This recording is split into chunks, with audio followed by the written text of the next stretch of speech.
Heather and Jamie here for our international podcast. Life in Motion. We've had a fun time today talking about what influences us, and we can't help it, but we're like moms today. We are It's too full-blown hard to moms. not be. We have 8 children between the two of us. We're going to mom you a little bit. Yeah. No matter how old you are. I think we're pretty good at momming. I think so too. I'll even mom up. I can mom somebody older than me. So today as moms, we're going to talk about Taylor Swift and music and video and vloggers and Instagram and all those social media platforms and how they influence us. We're also going to talk about our friend Quinn, which is funny. Because she could be one of our kids. Oh my gosh. We mom Quinn as well. Anyway, we're going to talk about different people that are in our life and people that aren't quite in our life but influence us. And I think you're going to like it. So let's get started. Yeah. Okay, so it's summer break. So we just had our first summer getaway. Yeah, which this summer is different than other summers that we've done, and that we're doing several small little getaways and trips. No big vacation. No big vacation, everybody all together. It's kind of like, let's just do a weekend away. So we just went to Broken Bow, Oklahoma. So it's Hoochie Town. Oh my gosh.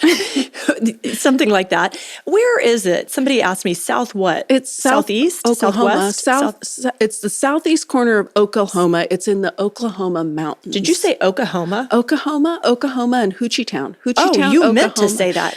Well, not. Okay, anyway, it's somewhere in Oklahoma. It's the mountains of Oklahoma, so hills and trees and creeks and rivers lakes, and lakes. And anyway, it was nice. It was nice. We went on a little... So it was just 3 couples. And our little kids. And our littles. And somebody generously gifted Whit a stay at their Airbnb in Broken Bow. So for his graduation. Yeah. I mean, it's a small world. He graduated from Wheaton in Naperville, Illinois, or Wheaton, Illinois. Or Chicago, for those of you that are not from Illinois. So he was then speaking at a friend's church on that same weekend. So somebody that goes you're to talking so quietly. Am I? Maybe not. Go ahead. It's somebody who goes to the friend's church has a house in Broken Bow, which is so odd. And Chicago, Chicago, that they would have a house in Broken Bow, but they gifted Whit a stay in their Broken Bow cabin, which was so nice. It was such a nice place. It was a nice place. It was a great little getaway. We had the best time. So this is who I am. So Whit gets this gift, and somehow I go on the trip. Yeah.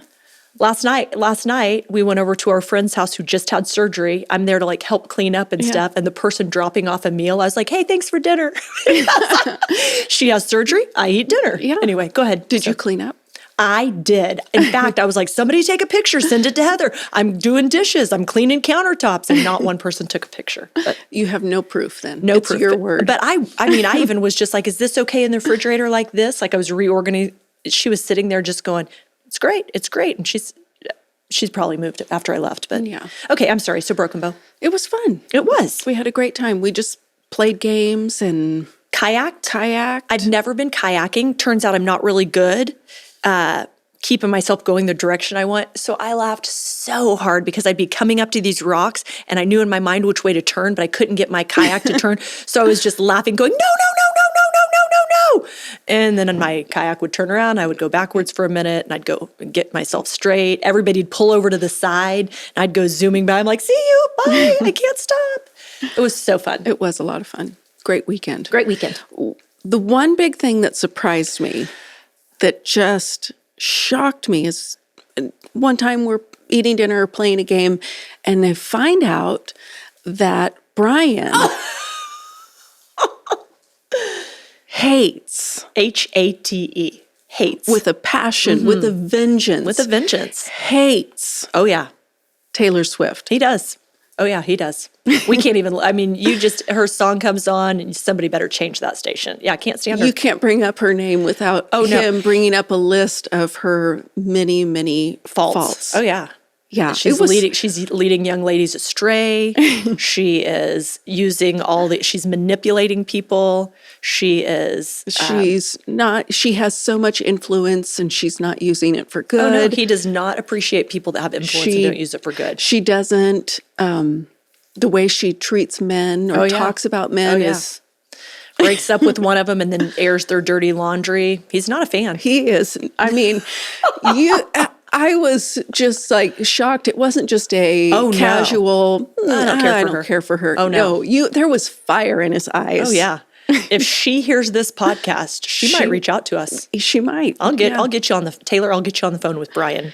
He'll let you have it. You can defend yourself. But I just thought that was hilarious because in my house, there's at least one big Taylor Swift fan. Sure. And a Swiftie for sure, hardcore, where we have gotten to we've gotten our fill of Taylor Swift in our house. So it's, I like her fine. I think she's fascinating that she's so talented and driven and successful. Like she has incredible success. Sure. I think she's, broken records for concert venues and shows and filling stadiums and things like that. And I just think it's incredible. I was just reading Ray Ortland's book on Proverbs, and he quoted something. I don't know if it was a quote. Yeah, I think it was a quote. He quoted something, and it reminded me of Jesus the King by Tim Keller, who also quotes this, that says something along the lines of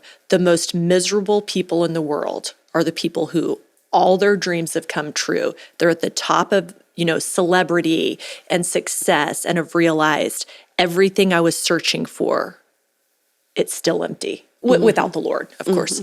But it is fascinating. Sure, she's broken all of those records, and I think that's Brian's indigestion. That's not quite the right word, but with Taylor Swift is just like all this for what? Throwing people under the bus for what? Yeah. Using people's stories for your own gain and benefit? Interesting. All of that Taylor Swift talk to just bring up this thought that is in my mind that Brian is on one side of, and I'm with him to a certain extent. I don't hate her. Right. But I think about my daughter, who's a Taylor fan, of who is influencing you and how are they influencing you? Because one thing that I know that I have to be careful of is how much Taylor Swift I listen to. Because my favorite Taylor album is Folklore, which... Everything you're saying right now is such a foreign language to me. I'm certainly showing my age and my my inability to understand pop culture, but I don't know what those songs are or what album that is. Well, it came out in 2020, and it is a very sad album. Like if I listen to that album too much, I can only listen to it like one time through every so often, because if I listen to it repeatedly, takes you down into the pit of depression. I get sad and just like, oh, everything's terrible. Everything's miserable. And interesting if it's her 2020 album too, because people certainly didn't need any help being depressed. Oh, well, she was like, we just all needed a good cry, But I like the songs on there and some of them, and but I think you're a secret Swiftie. I like I don't think I think you're a secret Swiftie. I think you're over the... Yeah. I'm not a Swiftie, but there are some things about her that I just find her fascinating. And I do like some of her music. My second favorite album would probably be 1989, and it's much more upbeat. It's much more fun. It's so... But... Okay, but what? But I think all of these Swifties is how is... They're her disciples. They are her disciples. They are being... seriously influenced by a young woman that, her moral compass is quite different than what I would want for my daughter. Sure. That's interesting because I can't say that I resonate because I don't have a daughter old enough to be a Swiftie.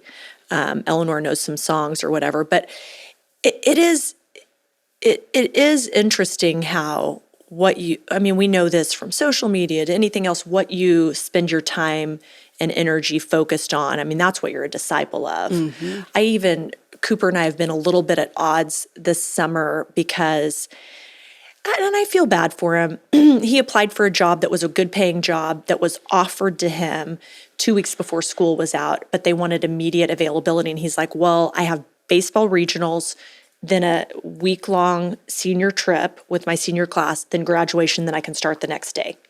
So he's like, can I start in 2 weeks? And they said, you know what, that's fine. Call so-and-so the day after your graduation, we'll get you on the schedule.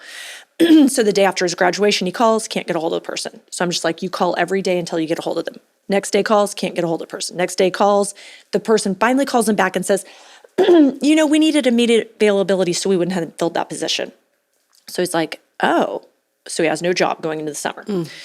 So he's working part-time at a car wash owned by a family that we're friends with. And he's making decent money. He's not getting quite the hours he wants, but then it rains.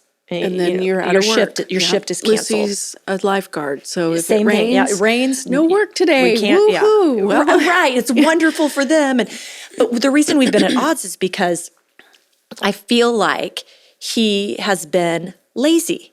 Like I'm just like, I get it that you don't have any hours today, but like, so what are you going to do productive? Like what? I mean, I can give you some, like you have your normal chores at home. I can give you some additional chores and maybe pay you for those, or you can go help the high school basketball coach run these camps. Just do it just because he needs help, or you can, like I'm giving him all these ideas and he thinks I'm ridiculous.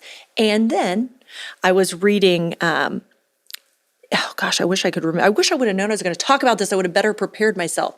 But I was reading in Proverbs chapter 2 today about the opposite of like seeking the Lord and choosing to focus on him and choosing to follow him.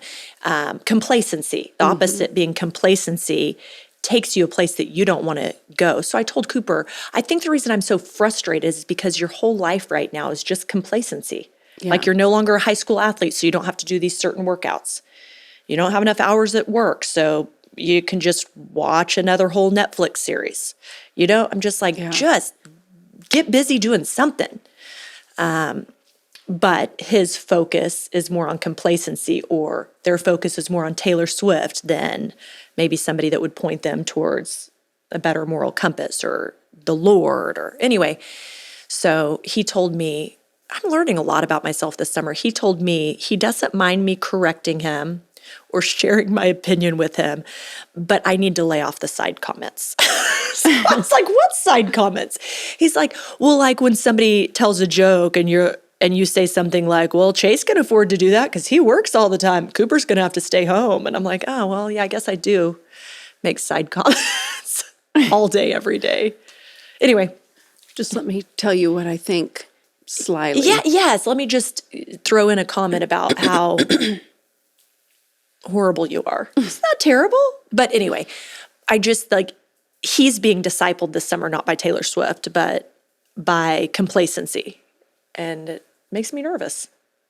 I don't want him to live with me forever. Anyway, I want him to learn how to grow up as I let Eleanor watch her 500th movie because I forgot to schedule her any summer activities. I don't know if I'm killing it as a mom right now or not. Whatever. I've seen a couple of clips from Jackie Hill Perry. Yeah. And I've seen her talk about it twice, about how she was, Lord, what do you want me to, I forget what the word she used. It's some really holy spiritual word. Sure, she's very smart. What do you want me to take out of my life that's influencing me in some way? Or what do I need to take a break from? Or what do I need to fast? I forget how she had phrased her prayer. And she thinks the Lord is going to say, well, you should give up this or give up that. And, you know, something that's easy. And she just hears Beyonce come into her, you know, in her mind and her thoughts. And she's like, Beyonce, you know, just like, no, not anything Beyonce. But Beyonce. She's Beyonce. like, I've been a fan of Beyonce since I was 8 years old and I got my first Destiny's Child album. And she starts, you know, just like, I can't give up my bae. And, but she did. And as she gave it up, she was like, I gave up all secular music for 30 months or 30 days, 30 days. Like, wow. And like, she what just an interesting realized number. how much, secular music was shaping her and Yeah. forming her when she's just enjoying the Yeah. beat and the lyrics and whatever. She Sure. she realized it was making me dull in areas I didn't know that I was dull, that I couldn't Yeah. hear from the Lord when I am being influenced and shaped by these secular That's fascinating. influences. She realized she was being shaped by secular music, even something that she thought was harmless Yeah. was deadening her senses, dulling her to be able to hear from the Lord, Sure.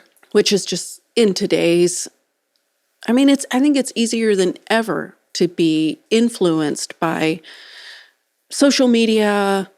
Yeah. I heard another Wow. another thing I heard was When you just said that and your eyes went really big, they kind of crossed. Yeah. It's creepy. Okay, I go ahead. heard somebody else say this, that Instagram is ruining young marriages, maybe even old marriages, but ruining young marriages because I just love the tone you're taking. Like this is the first time you've ever heard about social media being negative. You're like, oh my goodness, social media is ruining people. it is terrible. It's the worst. Okay, go ahead and tell me. But there's so many influencers on social media, young girls that are being paid to promote their products or whatever. Yeah. And so young girls are watching Instagram and getting these ideas like, okay, when I get married, I'm going to have a house and it's going to be fully furnished. And I've got to have all of these things and all of these products. And they're putting burdens on their young husbands to provide all this crap for them. Crazy. That they can't afford. And so their expectations are being set by social media, and their husbands have no way of fulfilling those ideals and expectations. I'm feeling like, as a parent to my first adult, just 18, just a baby adult, I'm feeling like, and this has nothing to do with social media, but I'm feeling like the responsibility to share with him some of the stories of what it was like when Brian and I first got married. Like, I'm just like, you're trying to live this life like you have money. Like, it's the blessing and the curse of having parents that are middle class parents, that I don't have to count every single penny any longer. But I'm 47. But I remember when I did, and just like wanting to go grab fast food here or fast food there. And I'm just like, you can make a sandwich, but like, I've got a whole loaf of bread and all this lunch. I mean, it's going to break down to like $1 for that sandwich, or the $15 that you want at Chipotle. Like, you can't afford that. Yeah. Like, you see me grab food when I want to, which I eat pretty healthy, so I have to eat mostly at home. But if I wanted to go grab food, I would. But I'm like, I'm not being a good model for you because you're trying to live my life. Yeah. And I'm not broke and 18. We were out to dinner the other night, and I just keep seeing all these young people walk in to eat dinner at it's going to cost you, by the time you get your food and a soda and, or whatever, and maybe an appetizer and your tip, this meal is going to cost you $40. Sure. And how do these young people afford it? Yeah. Afford it? Because that, I mean, my kids are working jobs that they're making $12 to $15 an hour. Right, same. That is 2 hours of work or 3 to afford to go out to. I mean, it really is. Yeah. But the world, social media, whatever is going to tell you, you can have all You can of have this. it all. And oh my gosh. Even our lives. Don't even get me started. You sound like a mom, but Affirm. On what? Affirm. It's this payment option. Oh, you can buy all these clothes and just make payments. It's a credit card. It's credit. I've never heard of such a thing. But it's always down at the bottom of, do you want to use Affirm? And this is the most mind-boggling thing to write me. That's not a sentence. This is the most mind-boggling thing to me right now. No, I mean, it's not the most anyway, because of algorithms and social media putting in front of you what you pause and look at and knowing what you're interested in. Like, I'm not seeing any Affirm. I've never heard of such a thing. I'm not seeing any, like, I don't even hardly see any of my friends posts, I see, because I'm trying to decide if I want to go back to school and study counseling for mental health. I see everybody that is anybody, probably any influencer that has an opinion on mental health. They're all over So even this weekend, Whit was just saying, I can't get on certain social media because like this person in particular pops up and I start getting twirled up about somebody's life that it doesn't involve me. And I was like, really, none of those people pop up for me. But it did make me think, I am reading all these mental health professionals. I don't know where they studied or what they know. What if it's not even accurate? Yeah, but you're being influenced by them. I'm being influenced. I better just go back to school and get off social media. Anyway, it's fascinating. But I'm not seeing any shopping stuff right now, or nobody's telling me I can pay off my clothes slowly but surely. Yeah. Sounds like a good idea. I'm just kidding. It doesn't. It's just, you can have, the message is you can have it all. You should have it all. You deserve to have it all, which is not reality. And all of these young people are being influenced to have it all. And that's just not It feels like setting the priority for Jesus to be your ultimate discipler so that some of these things can fall off of you. But I don't think that this younger generation is the only generation that feels this way, certainly in a different way than I do at 47. But when I took Cooper to tour the college he's going to next year, and there's over 150 degree options. Talk about decision paralysis. And, in some regard, I want him to make the decision. It's his future. But I'm looking at certain course descriptions and going, oh, I know what that course is. I took one similar to that 25 years ago. He's not going to be great at that. And trying to help him see, like based on your aptitudes and your giftings and your personality and your strengths, and trying to help him choose the best degree. But I have found myself thinking, oh man, what he's best at doesn't make much money. Like, how's he going to survive? How's he going to pay his bills? How's he going to live a comfortable life like I do? Mm-hmm. It's interesting because I can't imagine the burden it feels like to be 20 or 25 when me at 47 is going like, I don't want him to pick wrong and not be able to pay the bills. When in reality, if I truly believe what the word says, and I really believe God is who he says he is, and he's going to provide for my kid, then why wouldn't it be okay for my kid to be exactly who God made him to be, and no apologies for it, and take the degree path that appears on the outside that's not going to pay much, but be who he's made to be and follow the Lord and let some of these pressures fall off of him. But if the Lord is not the biggest discipler in his life, he's going to choose a get-rich-quick method or try to be a social media influencer.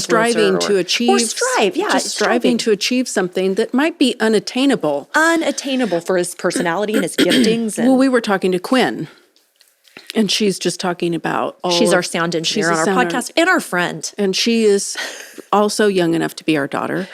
But she's our friend. Okay. And so she was talking about how there's all this, what is put in front of you is the best of the best. Sure. What you see, the people that rise to the top of your algorithm is the best of the best. Sure. Like the most influential influencers who have all kinds of deals that are and free stuff. And there's this one girl that Lucy was listening to something and we're like, what is that? And she's like, oh, it's Emma Chamberlain. She's a vlogger on YouTube who has millions of subscribers, and she doesn't have a job.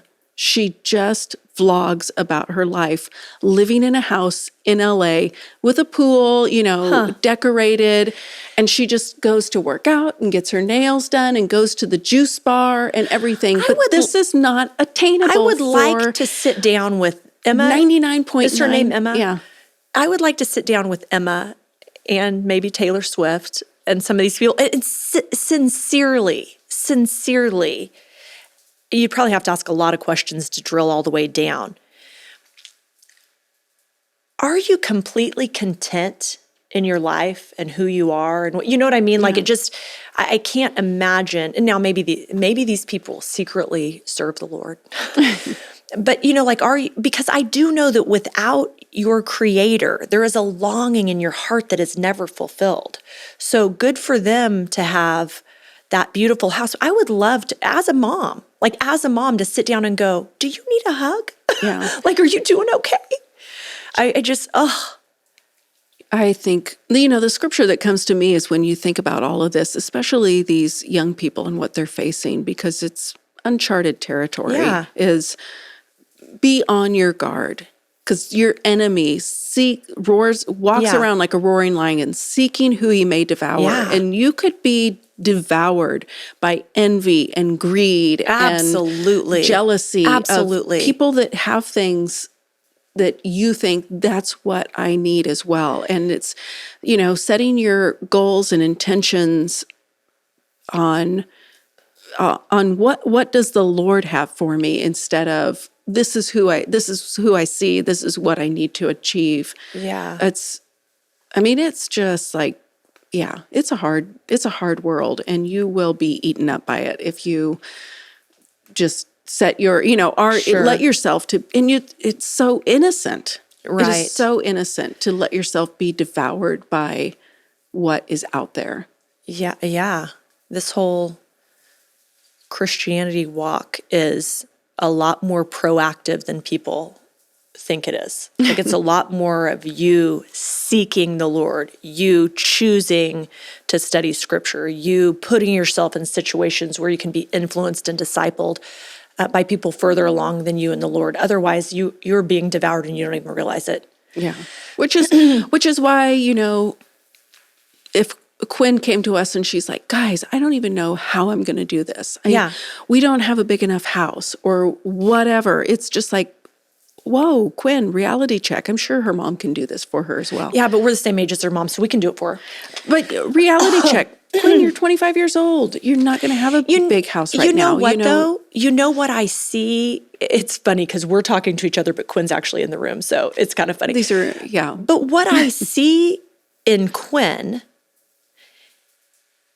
is contentment. I don't see her. Can you say this? She's cute as a button. She's so cute. She's so cute. But she's brilliant. Mm-hmm. She works at a church, so I can't imagine she's making a ton of money. I mean, we do pay well, but she could definitely make more money elsewhere. But I feel like I see her content. Mm-hmm. Now, I'm sure, just like anyone else her age, that is something that she has to work on being content and being at peace with where she is with things. But I mean, she's got a good group of friends. I mean, that's why I'd like to meet this girl that is that influencer, because as a mom, I just go, is she doing okay?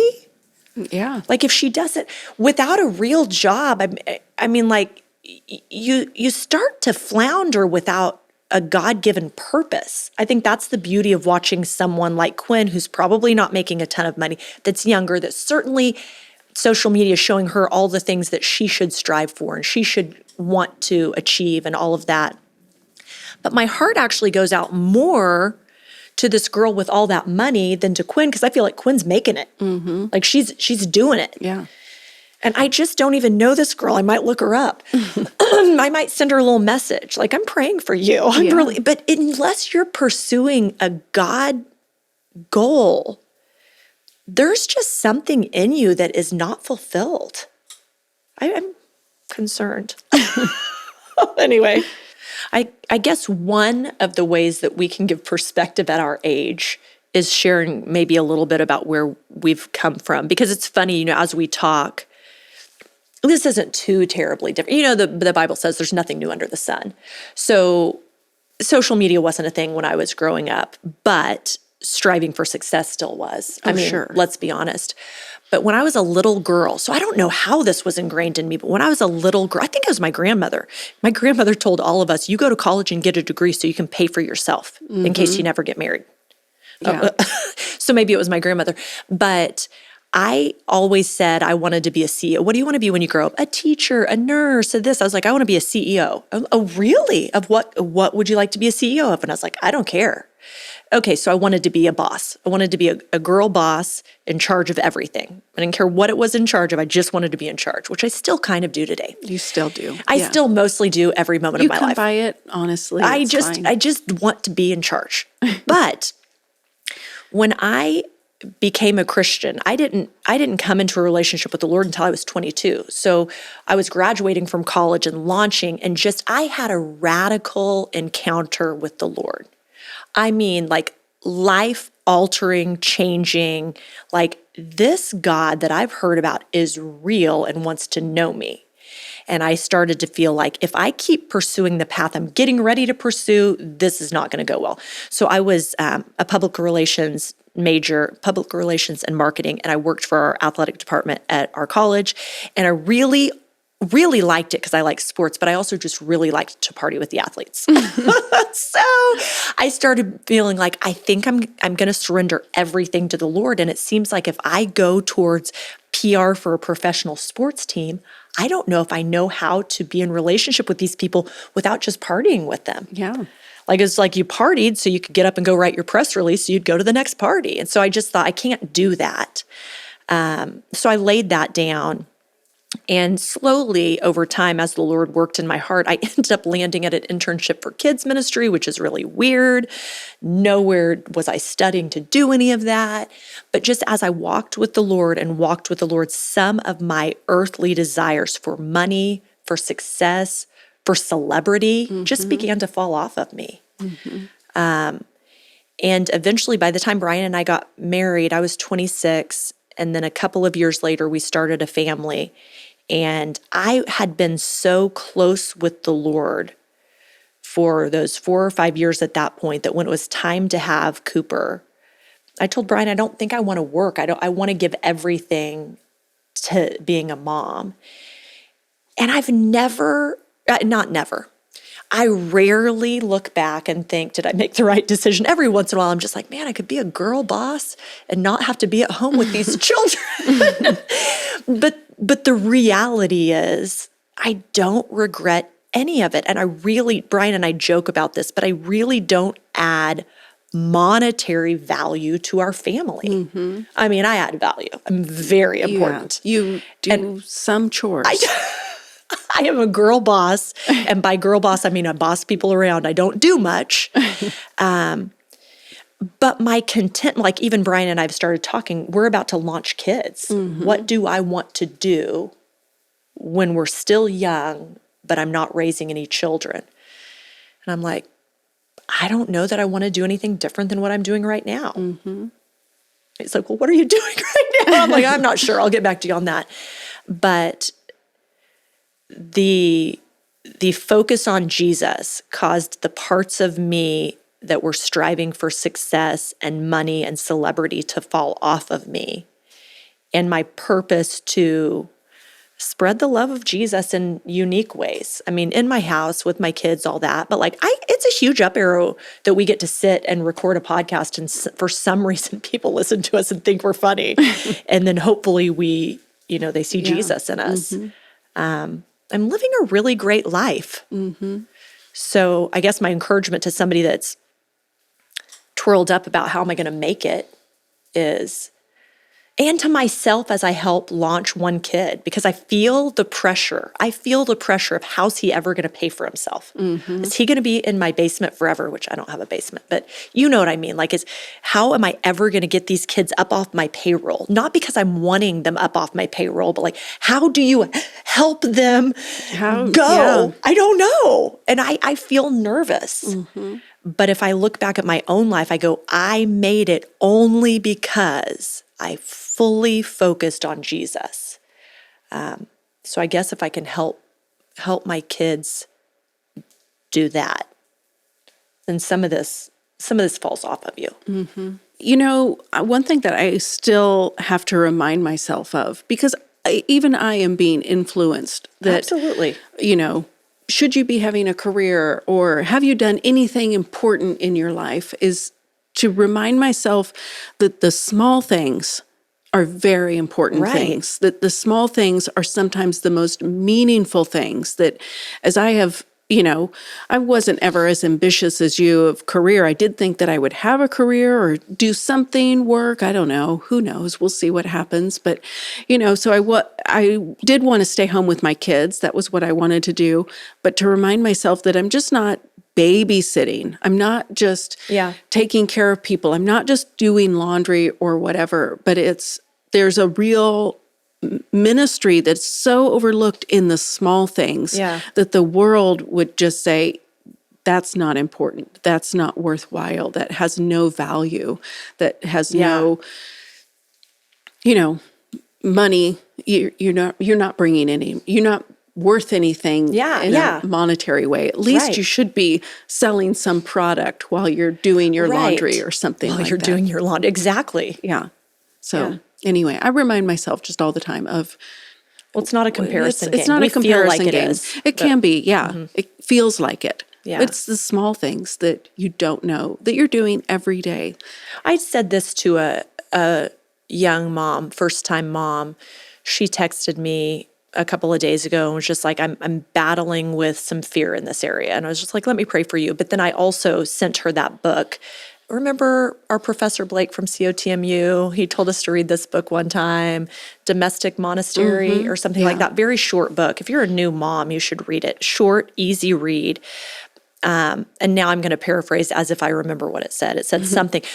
It said that like one of the most holy things you can do is to care for a newborn. One of the most holy things you can do is to make Christ the center of changing a diaper or wiping down a countertop or what have you. One of the reasons that she was feeling overwhelmed is like, I haven't read my Bible. I'm so tired. I got this baby. And I'm just like, take a deep breath and make Jesus the center of doing your laundry, of holding your baby. Of, man, maybe you should maybe you should pray before you get on your social media if you're going to get on there. Like, Lord, help me stay content in who you've made me to be. All of this can be resource or entertainment, but don't let this form me. Or maybe you do away with it entirely. But I'm sorry, you're supposed to wrap us. This has been fun today. It has been fun. We've been all over the place. We have. We started way back with Brian and in Broken Bow, but oh man, all the way back in Broken Bow, hundreds of miles away. Yeah, we did. And here we are talking about stay-at-home momming. Yep. Are you going to wrap us up for the day? You want me to? Well, this has been fun. I hope it's been fun for us. Yeah. Hope it's fun for you. It is. And just tell them it is. Yeah, it is. I'm gonna let you make up your own mind and let the Lord lead you. And oh my goodness, you had fun. You had fun. Admit it. Anyway, so if you have had fun and you enjoyed this, would you do us a favor and like, share, review, all the things? Because even though it's small things, this might be meaningful to somebody in your life. So we hope so. We hope so. We hope so. And join us next week for Life in Motion. Have a good week.